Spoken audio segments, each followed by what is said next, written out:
57 minutos, voltamos com Folha no Ar, primeira edição. Bem-vindo a você, ouvinte da Folha FM, que está chegando agora na transmissão conosco e também no streaming, como a gente fala sempre, através do Facebook, através do YouTube e através do site da Folha FM também, folhafm98.com.br. Hoje conversamos com a antropóloga Manuela Cordeiro e a Luísio Abreu Barbosa. Luísio, de novo, estou te passando a bola para a gente dar sequência. Manu, eu tenho que nos temas que a gente colocou, que a gente vai explorar um em cada bloco, mas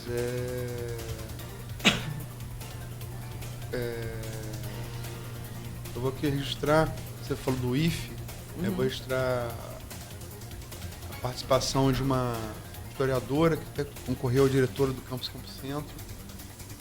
Foi a primeira eleição vencida pelo Jefferson Mães Azevedo, hoje reitor do IFE, reeleito, né? Que é Guilmar Valdez. Ela foi colaboradora do meu blog, escreveu. Pessoa muito querida também, particularmente, e ela coloca aqui, sobre o que a gente falou no bloco anterior, né? Olá, bom dia a todos. Independente do regime político, por trás dos exemplos dados sobre a relação universidade e retorno à sociedade, estava um projeto de nação. Acho que eu estava secando os exemplos que eu usei aqui de Cuba e de... sim, claro. Né? E também da Alemanha, mas no sentido das autobahns, que o Eisenhower, então general e depois presidente, levou para a forma dos highways nos Estados Unidos. Estava um projeto de nação. Penso que as políticas públicas, programas e projetos não devem existir isoladamente, mas articulado um projeto de nação. Roberto tem razão. Claro. E também registrado do seu tio, e também professor da UENF, João Siqueira. Parabéns, falando para você, Marco, parabéns ao amigo Marco Antônio pela condução do processo. Muito bom ver os dois em ação, Manuela, entrevistador. Dá parabéns também pela escolha do tema. Obrigado aí pela generosidade, João. E partamos para o segundo tema, que é um tema também... O segundo e terceiro tema são temas mais espinhosos, que envolvem essa coisa... Esbarram nessa bipolaridade política brasileira. O primeiro, eu tive a chance de conhecer Roraima, inclusive estive com você lá, em Boa Vista. Também tem outro amigo muito querido que mora lá, o Pedro Sarmé Salomão, que está nos assistindo aqui agora, é médico. A questão do... Eu estava falando de êxodo aí, é um êxodo mais bravo. Eu estava falando de regime totalitário, e esse também é um regime totalitário, que é a Venezuela, né, do regime Nicolás Maduro, e você está vivendo. Eu vi lá, mas a coisa piorou bastante quando estive lá para cá. Como é que você está vivendo, como é que você está vendo e vivendo, assim, no dia a dia, esse habitar na fronteira ali com a Venezuela, né? Como é que você tem visto, qual a sua opinião sobre o caso? Bom, eu posso falar muito mais como moradora de Boa Vista. Minha opinião não é a minha área de estudo, né? Particularmente, existem vários professores da Universidade Federal de Roraima que se debruçam sobre o tema e escrevem coisas muito pertinentes, como o João Carlos de Arochinski Silva, a professora França Rodrigues. Mas essa crise vem se agravando, sobretudo, a partir de 2015. Né? Hoje, Boa Vista tem aproximadamente 400 mil habitantes e existem lá entre 30 a 40 mil venezuelanos e venezuelanas que estão morando na cidade. 10%. 10%. É muita coisa. Para um estado que tem muitos problemas de infraestrutura, de saúde, educação, não é? Acaba por ser um impacto muito, muito violento no cotidiano, né? Eu vi também, eu estou lá desde 2013, sou professora da Universidade Federal de Roraima desde 2013. Existia uma prática dos brasileiros de ir à cidade fronteiriça, que é Santa Helena de Uairém, que fica a 2h30 de Boa Vista, para, inclusive, comprar produtos que eram mais baratos, que eram vendidos na fronteira, né? Isso hoje não existe mais. O espaço, a ida até a fronteira hoje dos brasileiros está cada vez menor, né? E, ao contrário, os venezuelanos que vêm para Boa Vista, vêm para Pacaraima primeiro. Pacaraima é a cidade fronteiriça, né, de Santa Helena, é o lado brasileiro, né? Fica Santa Helena de Uerém, né? É a fronteira. Mas é uma cidade pequena, de 12 mil habitantes, e que tem, enfim, uma grande circulação dos venezuelanos que vêm para o lado brasileiro. E o que acontece? Muitas dessas pessoas sofrem, primeiro, um grande problema. A gente estava falando de idioma. A barreira idiomática é uma questão grande, seja para inserção no mercado de trabalho, seja para, enfim, para também criar um ambiente de mínimo de vivência e de acolhida na própria cidade. A Universidade Federal, já que a gente estava falando de universidade também, né? A Universidade Federal de Roraima tem feito vários trabalhos de extensão, e a extensão é o braço da universidade, né, justamente de ação na comunidade, né, e tem feito esse trabalho. E também a Universidade Federal de Roraima fez uma parceria com a Acnur, que é a agência, né, da ONU, né, para os refugiados, que existe um polo de atendimento dentro do campus da Universidade de Roraima. Agora, o que acontece? São duas dinâmicas. Ou os venezuelanos entram pelo Brasil e dali vão para outros países da América Latina, onde se fala espanhol, quem tem, né, possibilidade disso, quem conhece alguém. Houve uma tentativa, e como eu não morei ano passado lá, né, em 2018, uma tentativa de interiorização de alguns venezuelanos e venezuelanas para trabalhar em fazendas. Interiorização no estado de Roraima? Em outros estados, né? São Paulo, enfim, Goiás. Não sei se isso resultou, como mão de obra primária. Com mão de obra primária, né? E até que ponto isso seria interessante. Uma grande mudança também que aconteceu foi a construção e a construção e a efetivação mesmo dos abrigos, né? Nós temos hoje 11 abrigos em Boa Vista e 2 em Pacaraima, 2 na fronteira. Sendo que desses, 2 são para os indígenas, que aí os indígenas ainda têm uma outra situação, né? Soma-se um outro viés de vulnerabilidade, né? A própria situação da migração forçada ou do refugiado, né? Como o termo que se possa usar, e também a questão do pertencimento étnico, que visualiza, né, tanto o espaço da cidade quanto o próprio espaço entre os países de forma completamente diferente, né? Então, tem esses 13 abrigos, 13 abrigos, que são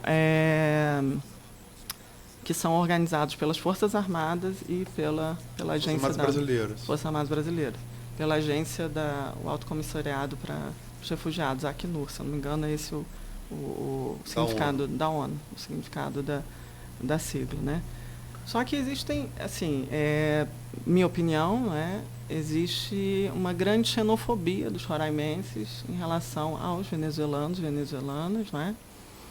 Teve caso até me lembro que foi no final do ano passado, se eu não me engano,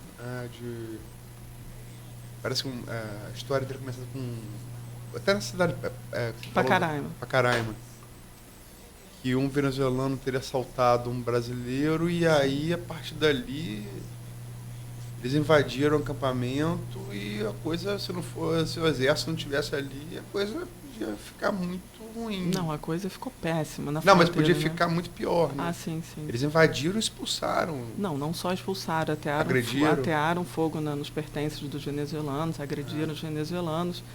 E, assim, o clima, quando isso aconteceu, a população não via isso como algo errado. A grande maioria da população não via isso como algo errado.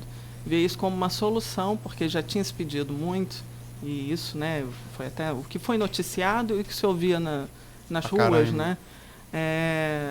Já tinha sido pedido a ex-governadora Sueli Campos, né, para que fosse dada alguma solução, algum encaminhamento sobre essa questão, né, sobre essa crise migratória, que não tinha sido feito, e eles eram um clima quase justiceiros, né? Não, nós estamos fazendo por nossa cidade, porque os índices de violência são alarmantes, como se nunca tivesse havido violência antes da chegada dos venezuelanos. Ou toda a violência que acontece é atribuída aos venezuelanos. Então, é uma situação muito complicada, né? E realmente a sociedade roraimense, ela é uma sociedade bastante conservadora e, curiosamente, formada por migrantes, né? Nós temos migrantes de todo o país lá, eu, inclusive, né? Muitos nordestinos, principalmente do Maranhão, né? Existe até um bairro que, enfim, praticamente é um bairro dos maranhenses e tal. E isso é o que eu ficava conversando com as pessoas, e muito me assusta, né? Como é que uma cidade formada por migrantes tenha uma falta de entendimento, de percepção com em relação com outro imigrante, né? Óbvio que há um impacto nos serviços básicos da cidade, óbvio, mas isso não é culpa e não foi uma coisa que começou a partir dos venezuelanos, né? Mas você pode dizer o mesmo dos Estados Unidos, um país formado por imigrantes, tem tanta reação, principalmente esse governo agora, tanta reação contra os imigrantes. Afinal de contas, você não teria colheita de algodão, não teria colheita de alho nem laranja se não fossem os mexicanos. E não adianta querer mascarar isso, porque quando chega a próprio Departamento de Imigração e o Departamento de Agricultura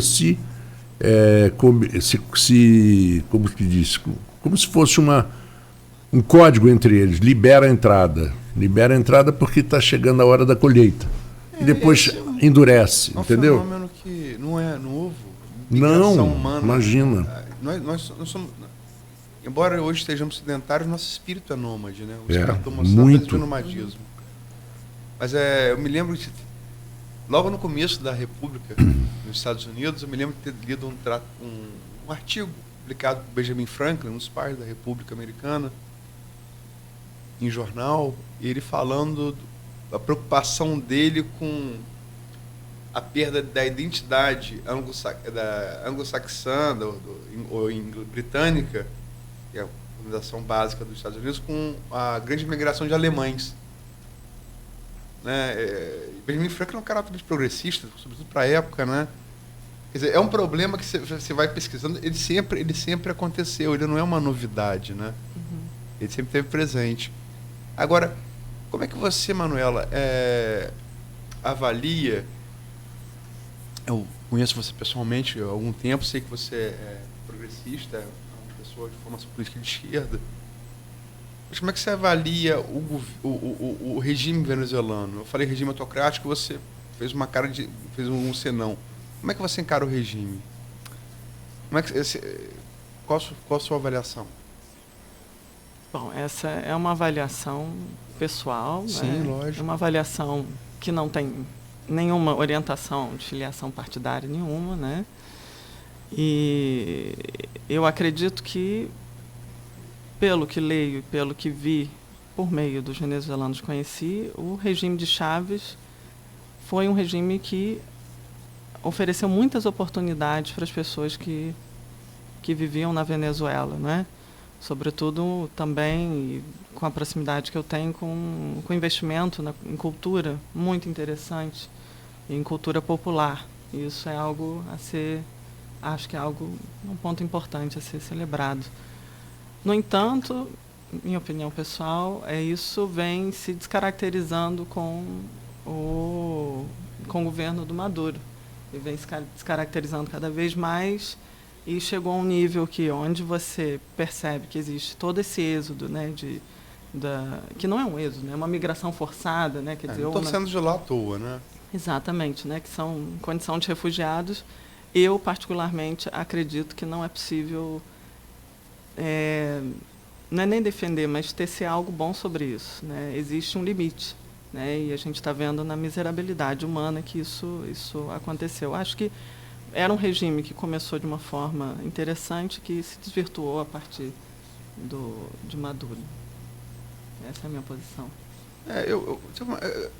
Aquela coisa, são cenas emblemáticas, né? Eu tive a oportunidade de conhecer Istambul, que é uma de grandes cidades acho talvez o que eu acho mais... Talvez ao lado do Rio de Janeiro e da capital escocesa, Edimburgo. Embora Istambul não seja mais a capital da Turquia, a capital da Turquia hoje é Ankara, né? Mas eu passei para aquele restaurante de carnes de Istambul e olhei e falei, não vou entrar aqui, isso é muito caro. do cara do sal, né? E... Do Salt Bay. E quando eu vi aquela cena de Maduro se refastelando naquele restaurante, enquanto você não tem dinheiro alimentício para comprar no Venezuela, sim, o contraste me lembrou um senhor feudal mesmo, coisa de senhor feudal. Uhum. Se refastelando com a carne no melhor restaurante de Istambul, né, uma grande capital, quer dizer, embora não seja uma capital, repito, da Turquia, mas é capital do Império Romano, né, como Bizâncio. O cara lá se refastelando com carne, aquela pança avantajada, enquanto seu povo passa fome. Eu acho que não há defesa. Não há. E assim, existem algumas soluções, algumas possibilidades foram aventadas e foram realizadas pelo governo brasileiro, se a gente vai falar, a partir do Brasil, desse impacto da crise migratória na Venezuela, né? A crise humanitária. Foi pedido o fechamento das fronteiras, né? E houve fechamento das fronteiras, pedido o fechamento das fronteiras pelo governo estadual e houve, de fato, fechamento das fronteiras, se eu não me engano, em 2018, eu acho que sim, foi em 2018, se eu não me engano, ou início de 2019. Só que isso não é algo que vai resolver, né? Pelo contrário, assim, as pessoas começaram a ter outras formas de sair da Venezuela que só agravaram o problema, né? Que as pessoas acabam tendo mesmo que sair, né? E a coisa vai escalonando. Se a cidade da fronteira, né, Santa Helena de Uerém, ainda era uma possibilidade de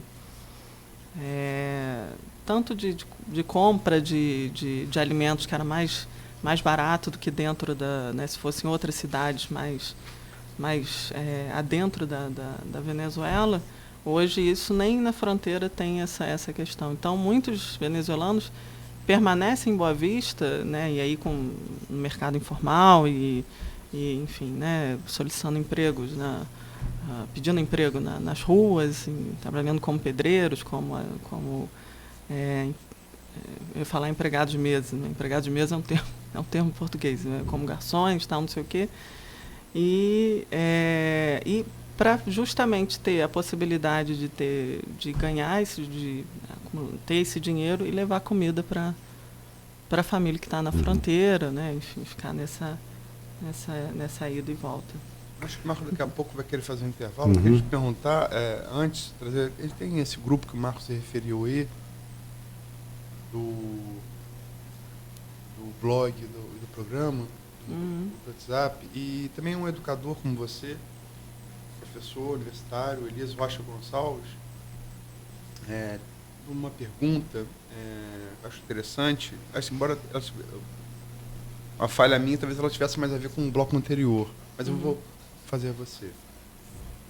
Uma educação recebida no Brasil ajudou na sua formação como antropólogo? A educação recebida no Brasil? Ah, sim.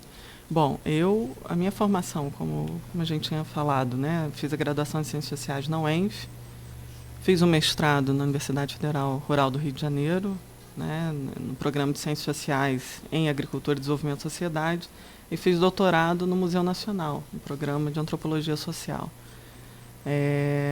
O Brasil é referência para a antropologia latino-americana, né?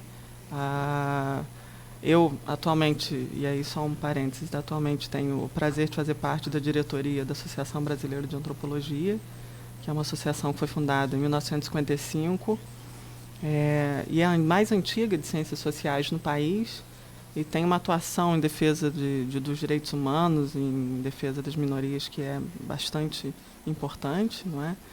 O programa onde eu fiz doutorado é um programa 7, né, o maior conceito da CAPES, né, do Museu Nacional, e a formação em antropologia e em ciências sociais no Brasil é uma formação muito, muito sólida. Não é? A formação que eu tive no mestrado e doutorado garante uma possibilidade de interlocução que não deixa a desejar quando eu fui a Portugal, enfim, pelo contrário, né, existe muita influência da própria antropologia e dos ciências sociais, né, brasileira em Portugal, muita interlocução pela proximidade do idioma. Acredito que, às vezes, se não há mais interlocução, isso até a professora Marisa Peirano coloca, né? Professora Marisa, perdão? Marisa Peirano, professora aposentada da Universidade de Brasília. Antropóloga também? Ela é antropóloga e ela fala que, pelo fato de sermos falantes de português e muitas vezes nossos trabalhos não serem traduzidos, isso acaba por restringir um pouco o público que forma que é leitor, não é? Mas o Museu Nacional é excelente, né? Esse é o adjetivo em relação à antropologia brasileira e até em tom de brincadeira, né? Brincaram comigo assim, mas por que você veio fazer o pós-doutorado aqui em Portugal em antropologia? Devia ter ficado lá, porque, né, existe tanto essa reverência, esse cuidado, esse, não é mais que cuidado, esse olhar, né, de forma da importância mesmo das ciências sociais brasileiras, né, em Portugal, enfim, mais em Portugal pela nossa proximidade, né? E uma tradição, né, das reuniões brasileiras de antropologia, que são bienais, né, que agora são bienais, que vai acontecer esse ano no Rio de Janeiro, né, justamente por tudo que o Rio de Janeiro, tudo que vem acontecendo em termos de política educacional do próprio Estado do Rio de Janeiro, e também o que aconteceu em 2018, que foi o incêndio do Museu Nacional. Sim, e que isso foi lamentável, foi uma grande perda de material etnográfico, de material para a antropologia brasileira, de material de transcrição de áudio, de línguas indígenas, de livros raros, trabalho de anos da vida de professores como Luiz Fernando Dias Duarte, que foi diretor do museu, que há muitos anos já anunciava essa necessidade, né, de realmente uma reforma daquele espaço para que aquilo... Do risco, né? O risco que estava iminente. E, aliás, corria também a Biblioteca Nacional ali no centro da cidade.